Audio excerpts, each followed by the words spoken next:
Bonjour, bienvenue pour notre nouvelle vidéo. J'espère que celle d'avant vous aurait plu. Et tout de suite, le sommaire.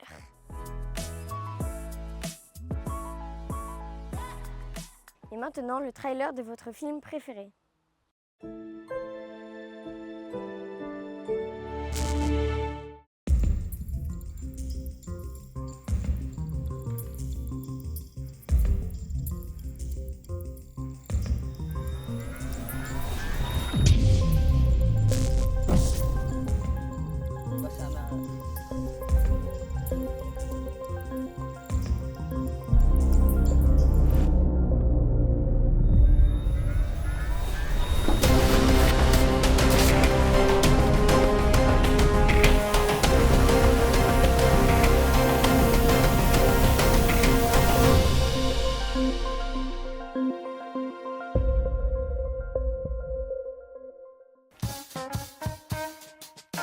Aujourd'hui, nous sommes allés chez Cécile la potière.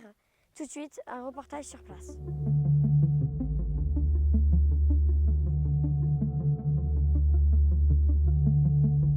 Bonjour, Bonjour, vous vous appelez comment? je m'appelle Cécile Pain. Est-ce que vous pouvez nous décrire toutes les étapes, une par une, de la création de l'objet en poterie? La première étape, ça va être de préparer la terre, donc de faire en sorte qu'elle soit bien homogène, qu'elle ait plus du tout de bulles à l'intérieur. Ensuite, je passe sur mon tour, donc là, je vais former mon vase ou ma pièce, celle que je veux faire. Je vais la laisser sécher 24 heures à peine. Le lendemain, je vais pouvoir la tournasser. Donc là, je vais pouvoir la reprendre et la resculpter, la finir complètement. Là, c'est à cette étape-là que je vais pouvoir aussi coller les anses, que je vais pouvoir découper les becs, les coller aussi. Je vais pouvoir faire les décorations, parce que les décorations, c'est surtout la gravure que je fais sur mes pièces, donc je vais le faire à ce moment-là.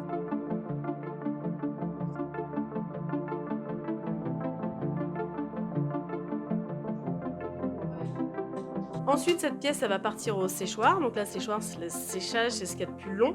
D'une pièce à l'autre, ça peut durer 2 jours, comme 3 bonnes semaines. Ensuite, on passe à la cuisson. Donc la cuisson, ça se passe en 2 étapes. Il y a la première cuisson, qui va constituer ce qu'on appelle un biscuit. La pièce, elle va être dure, mais pas complètement terminée. Ensuite, je vais l'émailler, cette pièce, et je vais la repasser en cuisson. Après, je défourne mes pièces. Je passe un petit coup de pierre ponce sur le fond de mes pièces, et je les passe en boutique. Voilà, donc c'est toutes ces étapes à bien respecter surtout.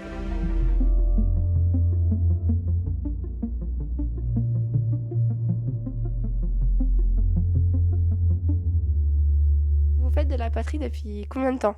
Ça fait 19 ans que j'ai attaqué la poterie. C'est quoi qui vous passionne dans la poterie? Absolument tout. Donc le façonnage, la cuisson, la vente. En tombant sur une petite boutique de poterie, la jeune femme avec qui je discutais, qui avait cette poterie, m'a proposé d'attaquer un stage de poterie la semaine d'après. Et j'ai tout de suite adoré. Donc j'ai continué derrière.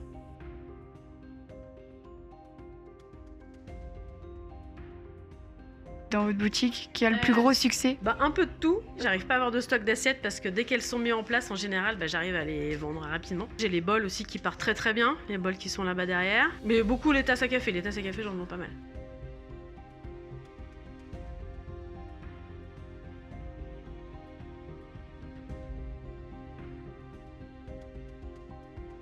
En fait, dans la vallée, ça fait depuis que je suis arrivée dans la vallée en fait, qu'on m'appelle Puce. Mes amis m'appellent Puce, donc il était logique que l'atelier, ce soit l'atelier de Puce. De toutes les pièces que vous avez créées, dans celles qui sont dans la boutique, c'est laquelle votre préférée? Toutes. J'adore faire toutes mes pièces et quand j'en ai marre de faire une pièce, j'arrête de la fabriquer. Voilà, comme ça, tout ce que je vends, c'est tous mes bébés, donc j'adore tout ce que j'ai fait comme poterie. Si c'est pas indiscret, vous gagnez bien votre vie ou pas? On va pas gagner énormément d'argent en faisant de la poterie, mais ça reste un métier que j'adore, c'est ma passion. Donc du coup, je me lève le matin avec l'envie de travailler et ça n'a pas de prix.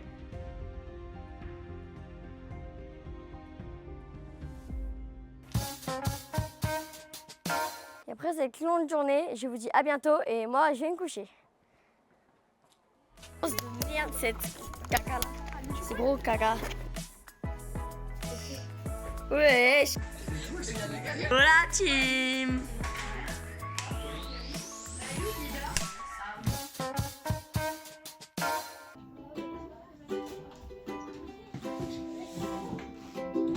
Ça sera tout pour aujourd'hui.